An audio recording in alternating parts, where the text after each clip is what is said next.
Olá, aluno! Sou a professora Juliana e agora nós iremos falar sobre as categorias de análise da geografia.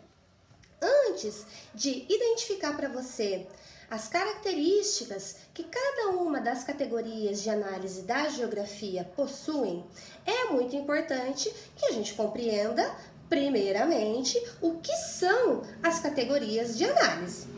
Nesse sentido, nós podemos definir as categorias de análise da geografia como perspectivas que o geógrafo ele pode adotar ao realizar uma determinada análise e, utilizando essas categorias, ele pode fundamentar a forma como ele interpreta um determinado fenômeno que ocorre na superfície terrestre.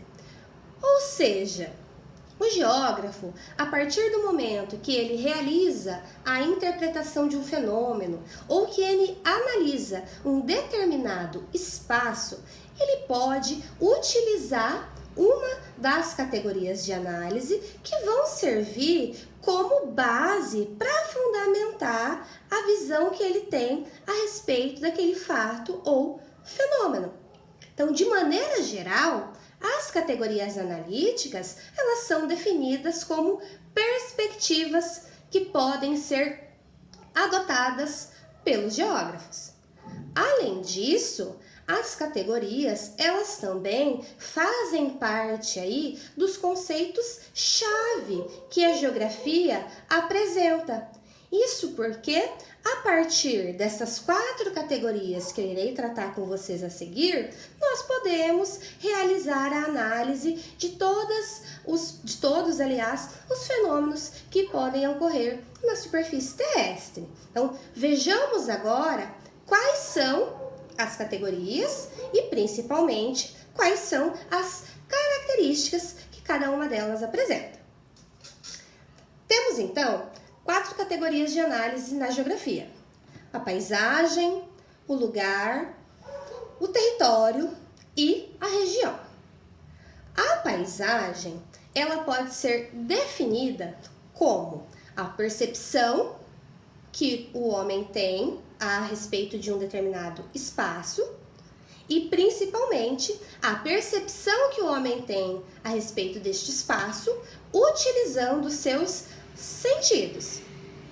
Dessa forma, então, para que nós realizemos uma análise incorporando aí a paisagem, é essencial a utilização dos sentidos. Dentre os sentidos que nós temos, com toda certeza, na maior parte dos casos, a visão será o sentido mais utilizado. Então, a partir daquilo que a nossa visão abarca, ou seja, o que a nossa visão alcança, nós conseguimos aí identificar uma determinada paisagem. Entretanto, eu só identifico a paisagem a partir da utilização da visão? Não. A paisagem, ela também pode ser percebida com o auxílio do sentido do olfato ou com o sentido da audição. Então, todos esses sentidos contribuem aí para que a gente perceba uma determinada paisagem. Então, primeiro ponto, a paisagem, ela vai necessitar aí da utilização dos nossos sentidos. A partir do momento que eu utilizo um determinado sentido, e principalmente quando eu utilizo a minha visão, onde eu tenho aí, onde eu abarco principalmente uma determinada porção do espaço, eu consigo identificar como essa paisagem ela pode ser definida. Nesse sentido, então, nós temos 2 definições para as paisagens: a paisagem natural e a paisagem cultural.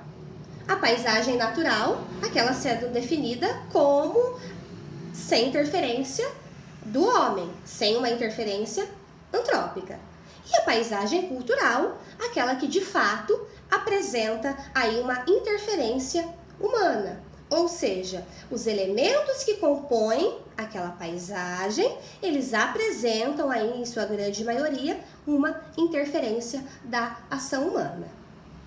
Outra Outro aspecto que nós precisamos também perceber quando estamos lidando aí com a análise da paisagem.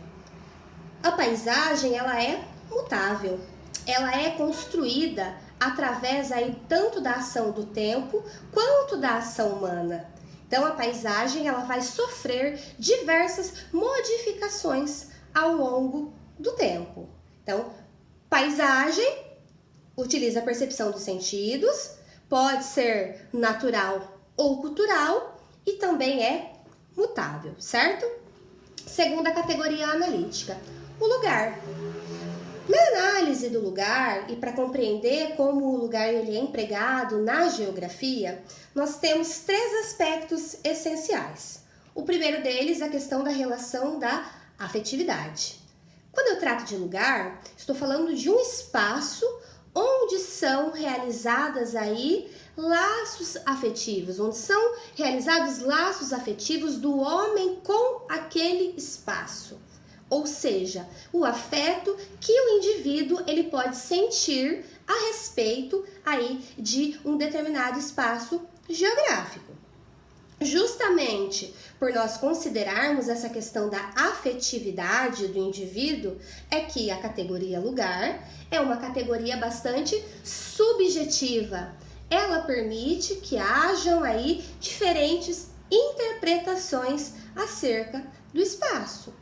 Já que, como nós estamos tratando da relação de afeto que o homem cria com o espaço, essa relação ela vai ser diferente para cada um de nós.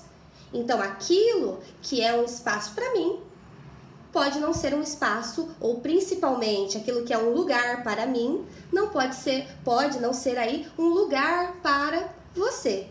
Porque neste caso, eu vou apresentar relações de afeto com aquele espaço e você não. Então, é o mesmo espaço, mas para mim é um lugar e para você pode ser que não seja. Assim como o contrário.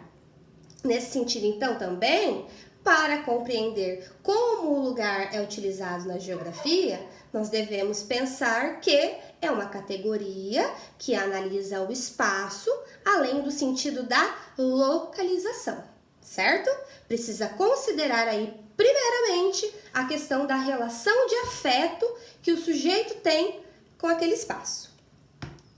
Terceira categoria de análise, o território.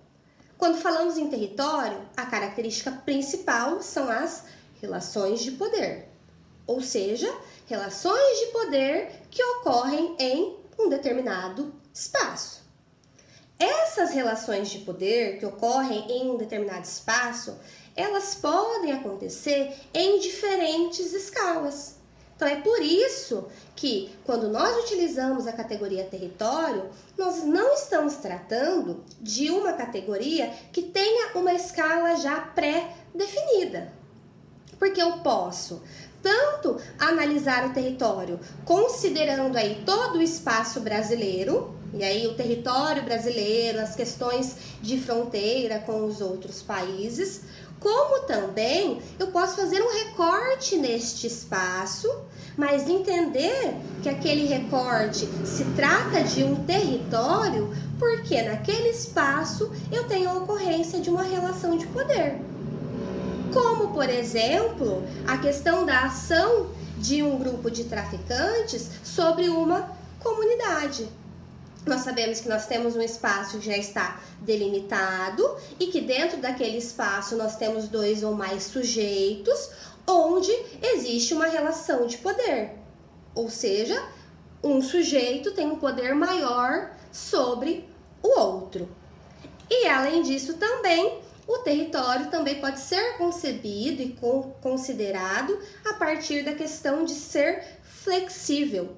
O mesmo espaço pode apresentar aí diferentes relações de poder, certo? Então, o território, relação de poder, não tem escala, pode ser flexível. E a nossa última categoria de análise é a região.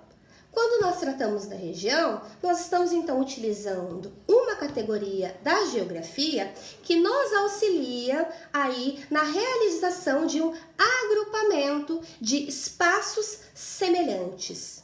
Então, à medida que eu tenho a formação de um espaço com características semelhantes, ele pode se tornar uma região.